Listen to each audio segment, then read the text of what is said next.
Okay, so I want to know, because you were here, I want to know, and I want Perillo's thoughts since he's here as well. I want to know what it was like on Friday, Murray. What were people saying? Were people giddy? What was the vibe? People were jazzed up. And I think rightfully so, because of what we saw, lack thereof, in that first preseason game against the Carolina Panthers. And then you heard a few days later, and you were there, Paul, like was that scrimmage in that practice between the Eagles as bad as it was reported? Can you also confirm that? Yeah, so every bit is bad. So after that, it was like DEFCON 1 freak out. This kid might stink, or these coaches are a bunch of morons and don't know how to deal with them. And it also sucked. I came in here, Paul, imagine this, me being overdramatic, last Monday and said it was the darkest weekend for the Patriots since the wild card loss to the Titans in Brady's last game. Just because the uncertainty of everything, because you saw every other quarterback drafted in the first round do something to make their respective fan bases say, ooh, all right, we might even have something here. Especially even with like Bo Nix, who I think stunk at Oregon, and he's now had a couple of good preseason games for Denver. But that Sunday, well, the Friday through Sunday, and then comparing it to May, it's like, oh, everyone's got someone but us. Ugh, this stinks. But then May went out on Thursday night and had a good game, made a couple of throws, made some plays, stepping up in the pocket. The footwork looked better. I think everyone rightfully felt better about it, Mazz. Yeah, I would say that, this is going to be a big surprise, but gross overreactions both weekends. And I understand where Jim's frustration came from. Overreactions are what we do, Paul. Well, that's what I said. Big surprise. That's all. That's what we all do. That wasn't a finger wag in any way. We do the same thing, on Patriots.com and everywhere else that we talk about this stuff. On the first game, I think the frustration came from me was that he only played 6 plays, not because, well, geez, he can't play. I didn't read into that and say he's not ready. Like, that's where the overreactions all came from. It's like, to Jim's point, it's the darkest weekend since the wild card of 19, which is awesome, Jim. I mean, it just encapsulates him perfectly. The frustration to me was more with, okay, I know you have a plan, but how can your plan not include getting your rookie quarterback as many reps as possible? That's where the frustration was for me the first week. The second week, I agree totally with Jim again. If you were one of those guys that were sitting there saying, they need a quarterback. They took a quarterback with the 3rd overall pick. You saw glimpses of why. You saw hope. There was hope last Thursday night against Philadelphia. You saw some things that he did.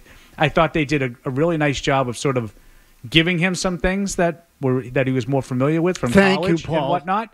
I thought that was a great move to get him a little bit more comfortable, and there was hope there. And I think to sit there now, you asked what was it like Friday after that Eagles game?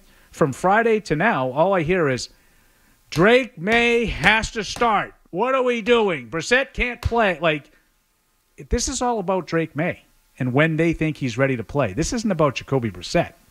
This is about Drake Maye. They have to figure out when he's ready to play, and they have to figure out how fast that can happen. Okay, so answer your own question, Paul. Is it because, again, depending on what you read out there, depending on what people are saying, for example, Andrew Callahan in the Herald says Jacoby Brissett is slipping. Okay, now that doesn't mean that he has fallen behind May. It just suggests that if there was a gap between May and Brissett to start camp, that maybe it is starting to shrink a little bit. But that being the case, is there any shot Drake Maye could overtake him by week 1 in your mind? No, and not because of Brissett not being, whatever Brissett does. I just don't think they're going to play May until they think May is ready. Now, this is going to sound extremely disrespectful, but I don't mean it that way. Anybody that watched Drake Maye coming out of college and didn't already think that he was more talented than Jacoby Brissett isn't watching right. He does things that Brissett can't do. Physically, he looks better at times now. Physically. We don't know about the mental part of it, and that's what this is all about. Alex Van Pelt and the whole plan thing from Gerard Mayo, he keeps talking about the plan. We had a plan. That's what it's all about, is to try to get Drake Maye up to speed mentally and to develop him and not get him into bad habits, not make him susceptible to a bunch of unnecessary hits and whatnot. Physically, he's a better player than Brissett. He was that on July 26th. Nothing has changed. Physically, he's better. He can make throws that Jacoby Brissett can't make. He moves around in a way that Brissett can't. So to me, this is all about the development side for Maye mentally. Yeah, well, Wolf Mayo, the organization, I don't think should force it because people are pounding the table and say like, it's got to be Maye. See, he's already better. Like, they should not do that. That's not best for him.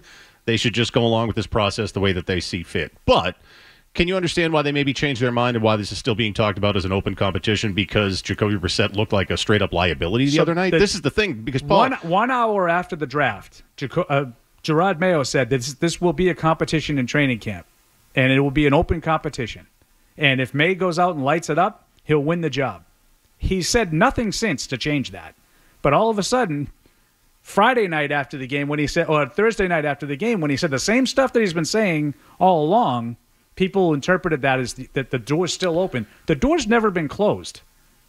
Do you know what I mean? He's always said it will be an open competition. Personally, I don't believe that there's any chance that May has of winning the competition, because I think they've already decided they're going to slow play it and make sure that May is ready when he actually gets playing time. Well, I think the perception changed because of that first game, and it's like, well, these coaches don't trust him, or he's too raw, and you hear that he's maybe not getting, or he's just been overwhelmed with a lot of this information. He isn't be able to call plays.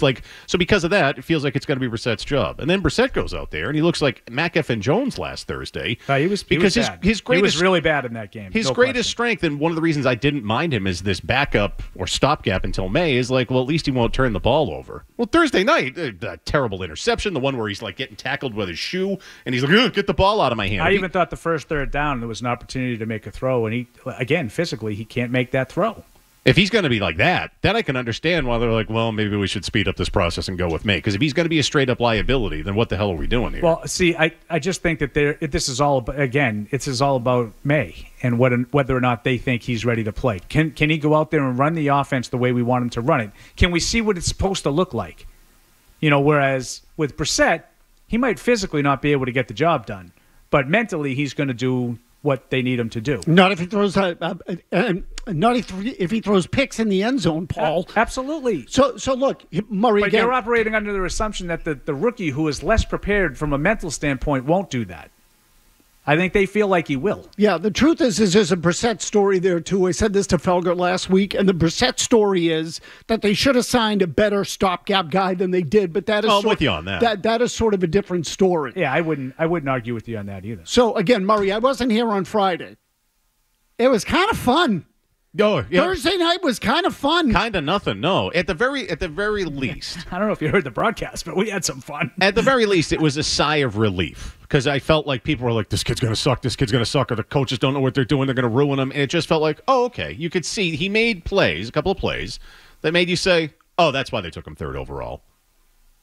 Yeah, that I think encapsulates it perfectly. Yeah, I saw why. Well, I saw what they saw and what we saw in the pre-draft process. So Murray, sorry, because I didn't think you were done with your thought. I sort of looked at you with a blank face, and I was like, why the hell are you looking at me like that? No, look, and Paul touched on this. It was nice that they called some plays that were tailored to him. Yeah. Chucking the ball down the field, letting him sort of run around in the pocket a little bit. The best play I thought he made was at the beginning of the second quarter.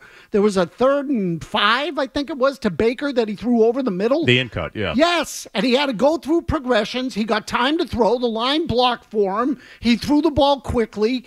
When I say quickly, he had velocity on it. Unlike the last guy who was here, there's actually some arm strength and some effortlessness that comes to him getting the ball down the field and getting the ball into tighter windows. So all of that I like. Yes. Now, I will tell you in the same breath, I am not in favor of rushing him to get him onto the field. I would rather they take their time. But at least they finally pulled their heads out of their asses and looked at it a little bit and said, oh, instead of having him methodically going through his drops and worrying about his footwork, let's actually just let him play and get a little bit of confidence so we can then put some things on his plate. Like, to me, that's an underrated part of the process. You got to give him some things that he knows how to do, Paul. It's important. Everything you just said, I'm 100% on board with, and I do. That's why I did like that they did some more things that he was more comfortable with, and it's been noticeable. And I asked them about this last week. It was actually the day that I ended up having to stiff you guys. One of the things that I was talking to Drake Maye about at the time, instead of being here, was that, like, do you sort of want some more of those opportunities to get off platform? And, and he said, well, those plays will come. Sometimes you can't necessarily script some of that stuff and it'll come, but you're itching to make some of those plays. And he kind of gave a wry smile. Oh, yeah, we're still and you could see the wheels turning in his head. Like, I'm trying to get the basic down before I worry about any of that stuff. But yeah, you could see it. Like I would like some of those opportunities because I think that's where his power is. I think that's what makes him a little bit. That's why he was the third pick, not because he's going to drop back and run the script every play and be perfect like Tom Brady. That's not his game. His game is making plays with his athleticism and instinct. Okay, he's going to have to do both ultimately. Yes. Murray, you want a couple of negatives? Please. Uh-oh. Okay. I would expect nothing less. He runs too quickly. It's the first thing that he looks to do. Like, let's get out of here. Let me run.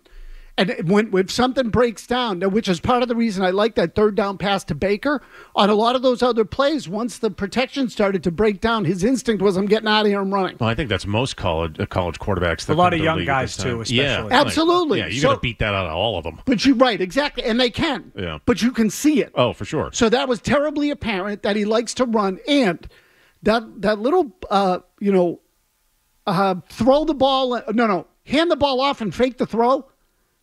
He's got to work on that. That's the worst freaking fake I've ever seen. Well, so I'll tell you what stood out to me. I see the hitch that people talk about now. And I don't know if it's an arm slot thing, Paul, or there's a few throws I'm like, well, that looks wonky and weird. Yep. There's something about his delivery that I don't love. Not in all of them. Because it's more noticeable in practice than it has been in games, but it's there. I know what people are talking about. Especially on, like, between 5-10, like any of those like medium-type throws. I'm like, well, what the hell is that? And some get batted down at the line. I've seen that at practice for the one that I was at. Like, please tell me they're working on that because it just looks a little I think sluggish. And I don't know this for sure, but I think that what it is indecision. And I think the more comfortable he gets, the less you'll see it. When he sort of pumps and reloads, he doesn't fully reload. It's more like a quick hitch thing. It's like a pump and then it's, and I think some of those throws are the ones that have gotten him in trouble. Not necessarily picks, but dangerous plays. Like all these analytics service now, it's turnover-worthy plays, whether or not the pass gets picked up. There's been a few of those in camp where, the screen's blown up. Oh, but I'm just going to throw it away and get rid of it. Well, throw it away. Throw it at the guy's feet. Don't, just kind of float it out there, and we've seen that a little bit. But I think that since last Tuesday, which was the day of the joint practice, Thursday was the first time we got to see him in the game, and then the practices since, he looks like he's definitely on the way up. Yeah, I want to hear more about that. It looks good. It looks more comfortable, with each day. If you like that clip, check out more videos from Felger and Mazz here. For more Patriots analysis and opinion, hit this playlist. And for all the latest from the Sports Hub, download the app at 985thesportshub.com.